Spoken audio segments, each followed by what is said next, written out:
There's a quiet pain many people carry. You work hard, you try to improve, yet life keeps repeating the same problems, the same conflicts, the same disappointments. You feel misunderstood, unlucky, even cursed. And at some point, a terrifying thought appears in your mind. What if the problem isn't the world? What if it's me? That thought hurts, but it is also the doorway to real freedom. Because the moment you are brave enough to face yourself, your life can finally change. If this speaks to you, take a moment right now. Hit that like button if you're ready to face yourself honestly, and subscribe to join this community on the path of Stoic wisdom. Turn on notifications so you never miss a reminder to live better. Now, let's examine clear signs that you may be the problem in your own life. For each, we'll draw from timeless Stoic teachings to understand why it happens and, most importantly, how to fix it with calm, practical steps you can take today. Number 1. You often blame others for your unhappiness. It feels natural to point outward when life hurts. The colleague who undermined you, the friend who let you down, the economy that holds you back. These become the reasons for your anger or sadness. This habit protects our ego in the short term. It lets us feel righteous instead of vulnerable. Yet Epictetus, who rose from slavery to wisdom, saw this clearly. When we blame others, we surrender our peace to them. We become prisoners waiting for the world to act better before we can feel okay. Think about how this shows up in ordinary moments. A rude comment ruins your morning. A delayed flight turns into a story of injustice. Someone forgets to reply, and you feel rejected. In every case, the event itself is neutral. It is your interpretation that creates the suffering. The Stoics called this the dichotomy of control. What is up to us, our judgments, choices, efforts, and what is not, almost everything else. Blaming others keeps us blind to our own power. We wait for apologies, for fairness, for people to change, while our happiness remains on hold. Marcus Aurelius wrote to himself each day, "The happiness of your life depends upon the quality of your thoughts." When we refuse to examine those thoughts, we stay stuck in the same cycles. The same conflicts repeat with new faces, and we wonder why nothing ever improves. Over time, this habit quietly erodes our character. Stoicism teaches that the good life rests on 4 virtues: wisdom, courage, justice, and temperance. Constant blame weakens justice. We stop seeing people as they truly are. And courage, we avoid the hard inner work required to grow. Resentment builds like a slow poison. We become the kind of person who carries heaviness everywhere, even when nothing external is wrong. The way out begins with a simple evening practice. Take 10 quiet minutes and ask, what upset me today? Where did I place the blame outside myself? Then rephrase it honestly. I chose to feel angry when, or I allowed that comment to hurt me because Epictetus taught that no one can harm us without our consent. This small shift of language returns the reins to your hands. Practice this daily, and something remarkable happens. External events lose their sting. You stop waiting for the world to be perfect before you can be at peace. Seneca wrote that we suffer more in imagination than in reality. Let go of the imagined villains. Take responsibility for your inner world, and watch tranquility grow where frustration once lived. This is the Stoic path to unbreakable calm. Number 2, your relationships keep following the same painful pattern. Look honestly at your history with people. Do romantic partnerships end in the same kind of betrayal or distance? Do friendships fade after the same kind of misunderstanding? Do family arguments circle the same old wounds? When the same pain appears across different relationships with different personalities, the common factor is usually you. This truth is hard to accept, yet facing it is the only way to stop repeating the past. We bring hidden expectations, reactions, and habits into every connection.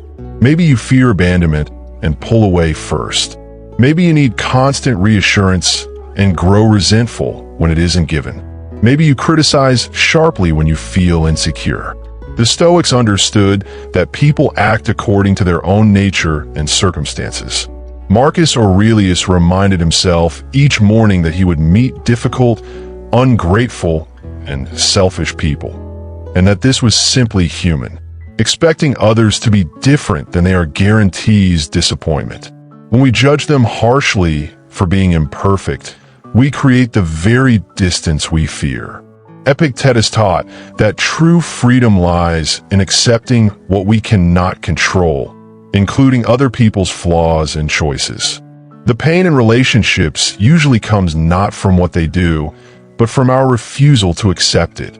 The deeper cost is loneliness. We push away those who care, or we choose partners who confirm our fears, and then we feel isolated. Over years, this pattern hardens. We begin to believe that good relationships are impossible. Stoicism calls us instead to practice virtue toward others, kindness even when it isn't returned, patience in conflict, and honest communication without demand. Begin by examining past relationships without defensiveness. Write down the major ones and ask, what role did I play in the ending? Where did I judge too quickly? Where did I fail to speak clearly? Where did I expect mind reading? Journal like Marcus did in his private meditations. Patterns will appear quickly when you look with calm honesty. With awareness, choose different responses next time. When conflict rises, pause and ask, what is this person really needing right now? Offer understanding before defense. Speak your needs calmly instead of silently resenting. As you change your part of the dance, relationships either heal or naturally fall away, making room for healthier ones. You stop being the author of your own loneliness and start building connections rooted in virtue and peace. Number 3, you complain frequently about things outside your control. Pay attention to your daily speech and thoughts. Do you often talk about bad traffic, terrible weather, rude strangers, or unfair systems? Do small inconveniences become stories you tell again and again? Constant complaining is a sign that your mind is fixed on things you cannot change. It feels like harmless venting. It slowly trains you to see life as an enemy. The Stoics saw externals, weather, other drivers, politics, as indifferent. They neither help nor harm the soul directly. Only our judgment does that. Seneca observed how much of life we waste grumbling over trifles. He urged us to focus energy where it matters, on our own character and actions. Each complaint reinforces a victim mindset. It tells your mind, I am powerless, and the world is against me.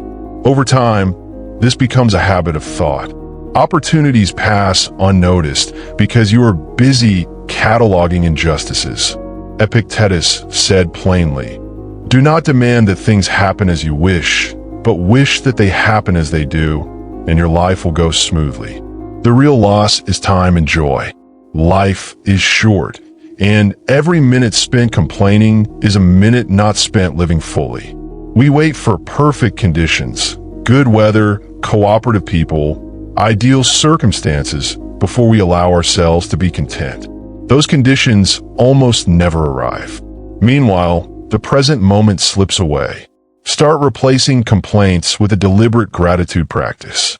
Each morning, name 3 things you can control today: your effort, your kindness, your attention, and feel genuine appreciation for them. When the urge to complain arises, pause and ask, is this in my power to change right now? If not, let it pass without comment. As you practice this, something shifts inside. The same rain that once ruined your mood becomes simply water falling from the sky. Traffic becomes time to listen or reflect. You stop fighting reality and start working with it. Energy returns. Tranquility grows. You discover the Stoic truth. A good day depends not on events, but on your refusal to complain about them. Number 4, you avoid self-reflection and personal accountability. Do your days blur together without pause?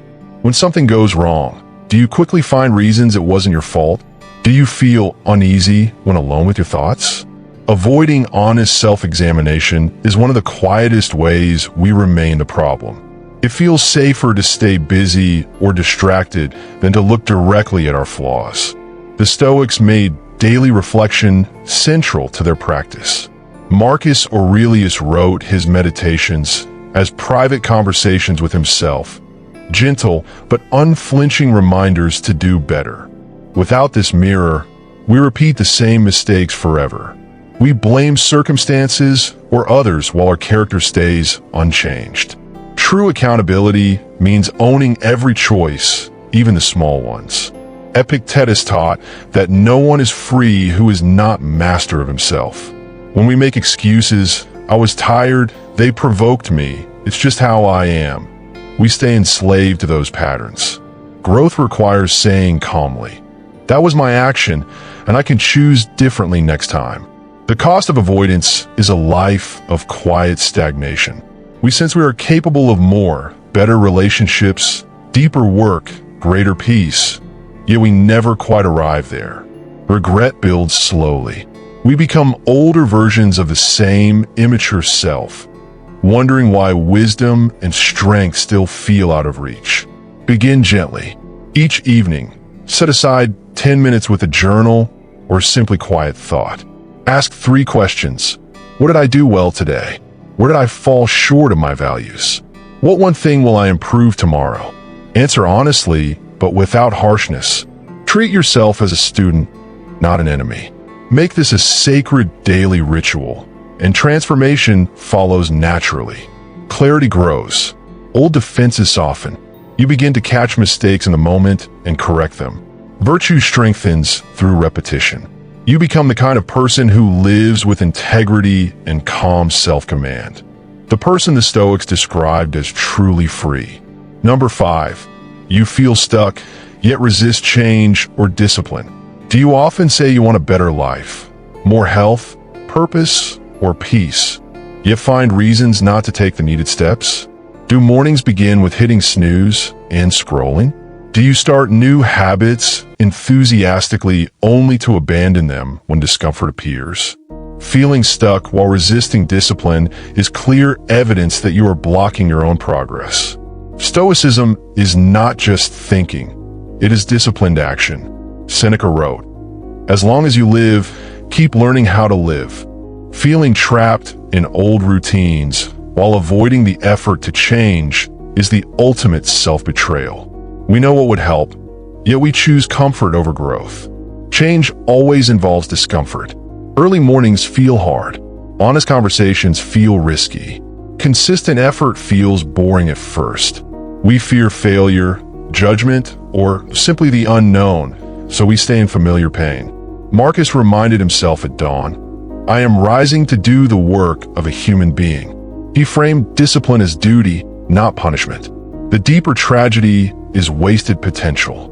Life is brief, and every day we postpone growth is a day we cannot get back. Years pass, and we look back with regret at dreams left untouched. The Stoics saw this clearly. A life without deliberate action drifts toward mediocrity and quiet despair. Start smaller than you think you need to. Choose one meaningful change. 10 minutes of reading, a short walk, waking 15 minutes earlier, and commit to it for 30 days. Use premeditation of adversity. Imagine the resistance you'll feel and plan how you'll respond calmly. Prepare your clothes the night before. Remove temptations. As small disciplines compound, momentum builds. Confidence grows from kept promises to yourself. You begin to trust your own will. Obstacles that once stopped you become challenges you meet. You stop waiting to feel motivated and start acting from principle. This is how the Stoic life is built, one calm, deliberate choice at a time, until you become the person who shapes destiny rather than being shaped by it. Number 6, you procrastinate on what matters most. You know exactly what would move your life forward. A difficult conversation, consistent exercise, learning a skill, finishing a project. Yet days turn into weeks without action. You fill time with easier tasks or endless scrolling. This delay feels temporary, but it quietly builds a life of regret. The Stoics understood time as our most precious resource. Seneca wrote that we are not short of time, we waste it. Procrastination is not laziness. It is avoidance of discomfort. We fear failure, imperfection, or the effort required. In the moment, distraction feels like relief. Yet each postponement strengthens the habit and weakens our will. Epictetus taught that we must act according to reason, not fleeting emotion. Delaying what matters is choosing feeling over virtue. Over months and years, this pattern creates a gap between who you are and who you could be. Dreams stay dreams. Potential remains unused. You watch others progress and wonder why not you, while ignoring the daily choices that created the difference. Marcus Aurelius reminded himself, "Do what you must now. Tomorrow is uncertain." The deeper wound is loss of self-trust. Each time you break a promise to yourself, confidence erodes. You begin to doubt your ability to follow through. This doubt spreads to every area of life. Stoicism calls us to live with integrity, alignment between word, intention, and action. Begin with the smallest possible step.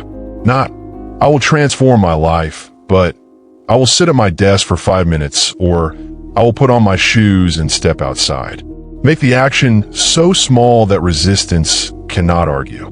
Use premeditation. Anticipate the urge to delay and decide in advance how you will respond. Build from there. Celebrate the completion, not perfection. Over time, these small acts compound into momentum. You rediscover your capacity for discipline. Procrastination loses its grip. As Seneca urged, live as if today were your last, because one day it will be. Act now, and watch your life begin to match your deepest intentions. Number 7, you seek constant validation from others. Do you check likes, messages, or opinions before feeling okay about your choices? Do you hesitate to act until someone approves? Do criticism or silence wound you deeply? Seeking external validation is a sign that your sense of worth depends on others. It feels natural in a connected world, but it quietly robs you of inner freedom. The Stoics taught that the only true good is virtue, living wisely, courageously, justly, and with self-control. Everything else, praise, status, approval, is indifferent. Epictetus said plainly, "If you seek approval, you are already their slave." When we tie our peace to others' views, we hand them control. This habit distorts decisions. You choose paths to impress, avoid risks to prevent judgment, or stay silent to keep peace. Over time, your life reflects others' expectations more than your own values. Marcus Aurelius wrote to himself, "I have often wondered how it is that every man loves himself more than all the rest, yet sets less value on his own opinion than on the opinion of others. The cost is a shallow existence. You become skilled at performing, not living. Authenticity fades. Even when praise comes, it never fully satisfies because it is temporary and conditional. True contentment, the Stoics knew, comes only from within, from knowing you acted rightly, regardless of applause. Start by noticing the urge. When you share something, ask, "Am I seeking truth or approval?" Delay checking responses for set periods, first an hour, then a day. Practice decisions without consulting others. Journal your reasons rooted in your values, not potential reactions. Gradually, self-approval grows. You act from principle, not performance. Criticism loses its sting because your worth is no longer on trial. Freedom returns. As you live for virtue alone, you become the kind of person whose quiet confidence needs no external echo. This is the Stoic ideal, unshakable because it rests on you alone.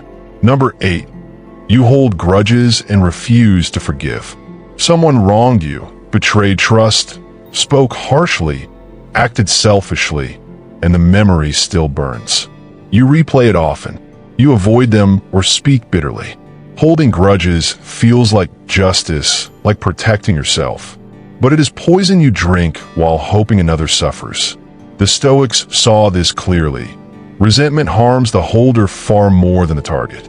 Epictetus taught that people act according to their character and understanding. They harm because they are ignorant of what is truly good. To hate them for this is to fight human nature itself. Marcus wrote, "The best revenge is to be unlike him who performed the injury." Forgiveness is not approval, it is release. Grudges chain us to the past. They occupy mental space, drain energy, and shape our view of the world as hostile. Over time, we become bitter, guarded, quick to anger. Relationships suffer. New connections are tainted by old wounds. We punish ourselves for others' mistakes. The deeper loss is peace of mind. Stoicism aims for tranquility, the calm acceptance of what is. Resentment is the opposite, constant inner disturbance over what cannot be undone. Seneca observed that anger is temporary madness. Grudges are anger made permanent. Begin with understanding. Ask, what pain or ignorance drove their action? See them as flawed humans, not villains. Then shift focus. How does holding this serve me? Write the story from their perspective, then from a neutral one. This softens the grip. Choose forgiveness as an act of strength, not weakness. Release them in your mind. I wish you well, but I let this go. Repeat until it feels true. Peace returns. Space opens for present joy. You become larger than the wrong done to you. The Stoic sage who harms no one, least of all himself. Number 9. You compare yourself to others constantly.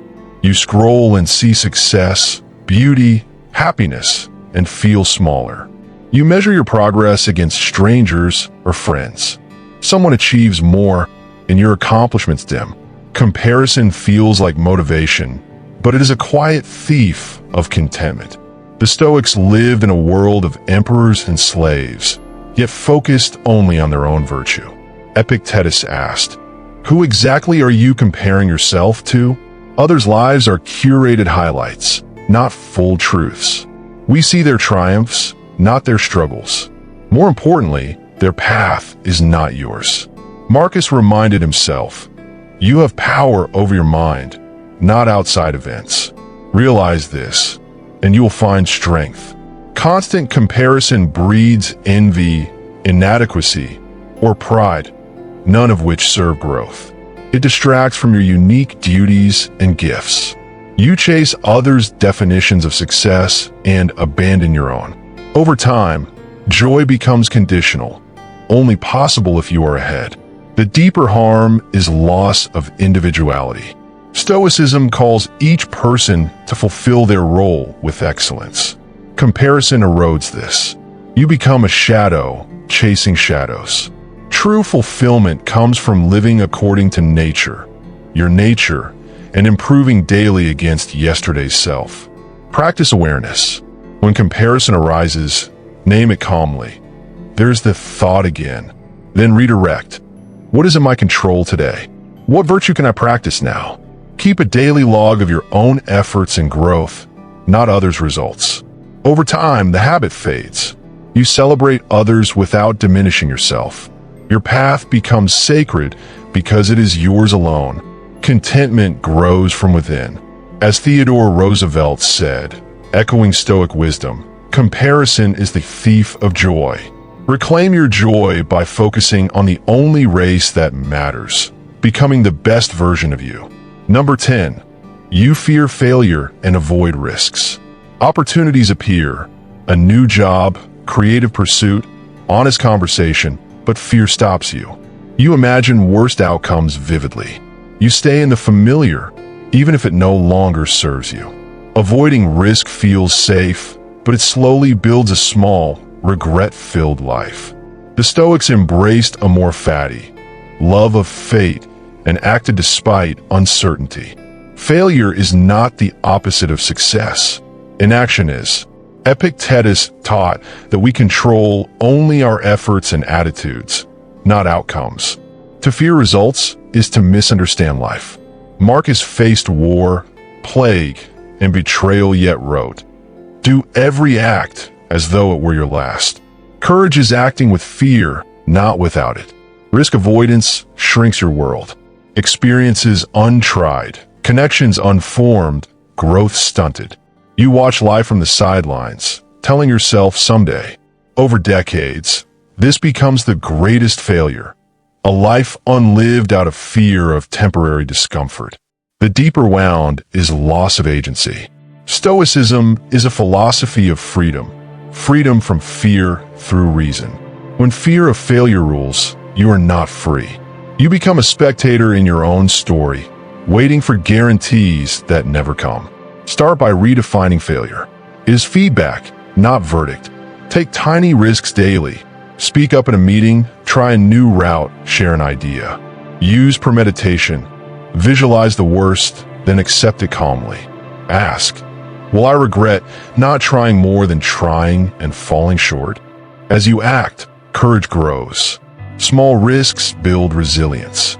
You learn that most fears never materialize, and those that do are survivable. Life expands. Regret shrinks. You become the person who lives fully, accepting whatever comes with equanimity. This is the Stoic triumph, not avoiding hardship, but meeting it with open eyes and steady heart. These 10 signs, from blaming others to fearing failure, are not meant to shame you. They are mirrors held up by the ancient Stoics, gently but firmly, so you can see yourself clearly. Every great sage, from Epictetus to Marcus Aurelius, began exactly where you are now, recognizing that the obstacles they faced were at root within. The moment you accept that you are the common thread in your struggles is not a moment of defeat. It is the moment power returns to you, no longer scattered by excuses or waiting for the world to change. You stand at the center of what can be controlled: your judgments, your actions, your character. The Stoic path is simple, though never easy. Daily awareness, daily effort, daily return to virtue. You will not fix everything at once. You do not need to. Progress comes from choosing today to respond 1 degree better than yesterday. Reflect each evening. Act with a little more courage each morning, and let small disciplines compound into a life of quiet strength. The peace you seek is not found in perfect circumstances. It is forged in the calm acceptance of imperfect ones, paired with unwavering commitment to what is right. You have already taken the hardest step. You looked honestly at yourself. Keep going. The world needs more people who master themselves rather than trying to master others. Live with wisdom, act with courage, speak with kindness, and walk with discipline. Thank you for joining me on this journey.